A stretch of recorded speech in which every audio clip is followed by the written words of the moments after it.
Rajini sir, Kamal sir கொடி கட்டி பறந்துகிட்டு இருந்த காலத்தில் நம்ம பாக்கியராஜ் சார் அவர்களுடைய வெற்றியை நீங்கள் எப்படி பார்க்குறீங்க சார்? ஒரு வரியில் எப்படி சொல்கிறது அதை? நீங்கள் பல வரியில் சொல்லுங்கள் சார், எப்படி உங்கள் ஸ்டைலில் சொல்லுங்கள் சார். 26 வயசில் ஸ்ரீதர் காதலிக்க நேரமில்லைன்னு ஒரு படத்தை டைரக்ட் பண்ணார். இந்த குட்டி பையன் 30 வயசில் முந்தானை முடிச்சுன்னு ஒரு படத்தை 14 வயசு முடியாத அந்த குட்டி பாப்பா ஊர்வசியை கதாநாயகியை போட்டு ஒரு படம் எடுத்துருக்குறான். இது எல்லோரும் முந்தானை முன்னாடி நிறைய பேர் கொலை கொடுத்தது நான் கேட்டேன். ரொம்ப சந்தோஷமாக இருக்குது. நான் ஆக்சுவலாக அந்த படத்தை பற்றி தான் நான் சொல்லிட்டு உரைய முடிக்கலான்னு நினைக்கிறேன். சொல்லாம் இல்லையா? நிச்சயமா. அதாவது இயக்குனர் இமயம் பாரதிராஜா அவர்கள் கிராமிய கதைகளை கவித்துவமாக சொல்லி வரலாறு படைத்தவர். அவருடைய 16 வயதிலே கிழக்கே போயும் ரயில், கிழக்கு சேமை, முதல் மரியாதை, அந்த படங்கள் பூராமே அவர் பேர் சொல்லுச்சு. அவருடைய முதல் உதவியாளர், முதல் சிஷ்யன் முதன்மையான சிஷ்யன். இவர் 70-80களில் திரைக்கதை அமைப்பதில் இந்தியாவிலேயே சக்கரவர்த்தியாக திறந்த ஒரு மனிதன். அந்த 70-80களில் இவருக்கு இணையாக யாரையுமே சொல்ல முடியாது. அமிதாப் பச்சன் ஆக்ரி ரக்ஸ்தான் ஒரு படத்தில் இவர் டைரக்ட் பண்ணுறாரு. அதில்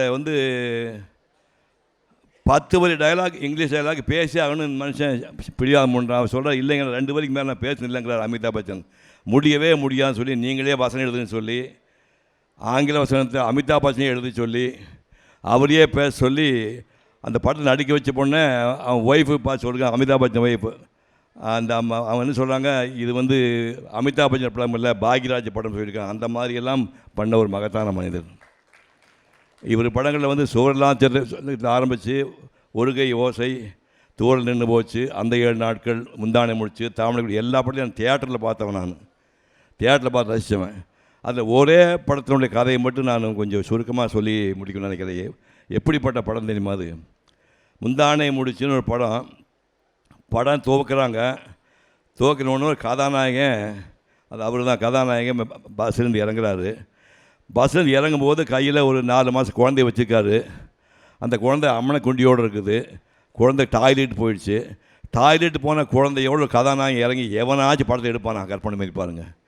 கையில் குழந்தை இருக்குது. அது வெளிக்கு போய் ரோட்டில் ஒரு பொம்பளை குழந்தை தண்ணி கொண்டு வரா, அம்மாவுக்கு தண்ணி ஊற்றி ஓடி அது கழுவுறாரு. இப்படியெல்லாம் கதாநாயகனை அறிமுகப்படுத்த ஒரு மனிதனுக்கு அசாத்திய தைரியம் வேணும். அப்புறம் ஸ்கூலுக்கு போகிறாரு.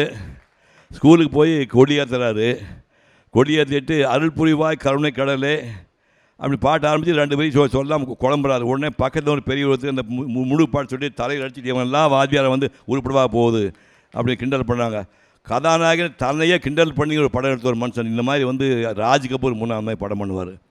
அதுக்கப்புறம் வாத்தியாருக்கு சம்சாரம் இல்லைன்னு தெரிஞ்ச உடனே அந்த பொண்ணு கதாநாயகி ஊர்வசி சொல்லும், நான் குழந்தைய நீங்கள் ஸ்கூலுக்கு போகும்போது குழந்தைய நான் வச்சுக்கிறேங்க, எங்கிட்ட விட்டுட்டு போங்க அப்படின்னா. அதெல்லாம் வகை நீ வேலையை பார்த்து போணுச்சு.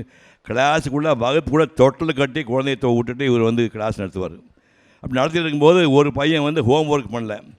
ஏன்டா ஹோம் ஒர்க் பண்ண கை நீட்டாக அடிக்கணும், கை நீட்டினா கையில் ரத்தக்கரை இருக்குது. என்னடா ஆச்சு என்னன்னு கேட்டோடனே, வீட்டு வேலை ஏன் செய்யலைன்னு எங்கள் பெரியம்மா எங்கள் சித்தியை அடிச்சிட்டாங்க அப்படிம்பா. என்னடா சொன்னால், அதாவது அதன் மூலம் என்ன சொல்ல வரேன்னா, மூத்தாறு குழந்தைகளை சித்திமார் சரியாக வளர்க்க மாட்டாங்க அப்படிங்கிறது தான் இந்த கதையினுடைய மையப்புள்ளியை வச்சுக்கிட்டு